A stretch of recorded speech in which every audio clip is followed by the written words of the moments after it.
we have one boy in particular. He has a few diagnoses, but he's still very reasonable. Mm-hmm. And so I was just explaining to talking to him as well as to his dad that picked him up. I said, there was a challenging moment that happened. There were two children. There was a mistake. He threw the ball. The child was upset because the ball hit him when he was trying to hit it with the bat, and he was upset. I said he immediately apologized.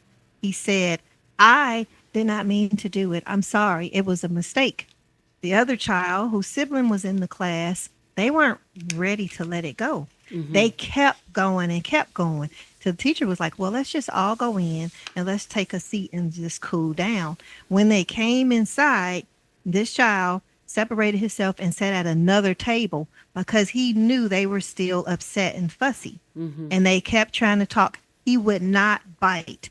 It is so amazing because this is the same kid who was getting suspended from elementary school every other day because somebody would say something that would trigger him. So Mm-hmm. I see that he's learning how not to be triggered, despite the fact that he has disorders that should allow him to be triggered, Mm-hmm. but he's controlling it just because he's had practice and people being patient. Because in the past, if he would get angry and blurt something out back, we would say, now, do you think that was the proper thing to do? And he would always immediately say, no, no, ma'am, I'm sorry. I didn't mean to do that. And I'm like, okay, but we learn from our lessons, and tomorrow's a new day.